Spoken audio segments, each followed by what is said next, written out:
मेरा नाम सुनीता है और मैं 23 साल की हूँ। अभी 6 हफ्ते पहले एक बच्चा हुआ था और मैं अपने माता पिता के घर गई थी। यह सर्दियों का मौसम था और मैंने उससे कहा था कि अगर बर्फबारी हुई तो मैं रात में वहीं रुकूंगी।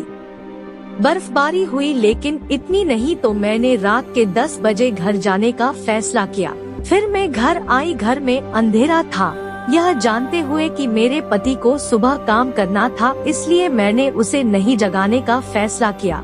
मैंने हमारे बेटे को बिस्तर पर सुला दिया और हैंडल लॉक को धीरे से मोड़कर दरवाजे को धक्का दे दिया। मेरे पति वहां नग्न और बहुत सक्रिय अवस्था में थे। बिस्तर पर मेरे पति और एक महिला जो लगभग 4 साल से मेरी सहेली, सबसे अच्छी दोस्त थी। जाहिर है यह इतना सम्मानजनक नहीं था। एक पल लिए मैं सदमे में खड़ी थी। मुझे याद नहीं है कि मैंने उसे क्या कहा था, लेकिन मुझे याद है कि मैंने उनके कपड़े ले लिए थे।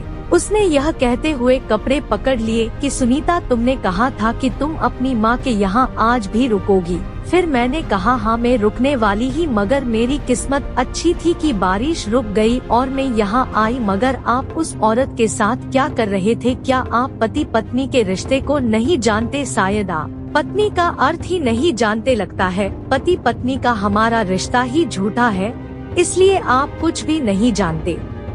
फिर मेरे पति ने कहा, सुनीता मुझे एक मौका दो, फिर से मैं ऐसा कभी नहीं करूँगा। फिर मैं नहीं मानी क्योंकि मैं एक सच्चा प्यार करने वाला पति चाहती थी और मैंने उसके साथ रहना समाप्त कर दिया क्योंकि मैं युवा और गौरवशाली थी और मैं उसे एक और मौका नहीं देना चाहती थी। अब मैं अपने बच्चे के साथ अकेली रहती हूँ। वह कभी कभी अपने बच्चे से मिलने आता है, लेकिन आज भी उसे उस काम को लेकर उसे शर्मिंदगी महसूस नहीं होती है। मैंने यह फैसला सही लिया था। वो बार बार मुझसे कहता रहा कि सुनीता मुझे एक मौका दो। मैंने मौका न देकर सही किया क्योंकि ऐसे पति के साथ जिंदगी बिताना मुश्किल है जो दो औरतों के साथ संबंध रखता है।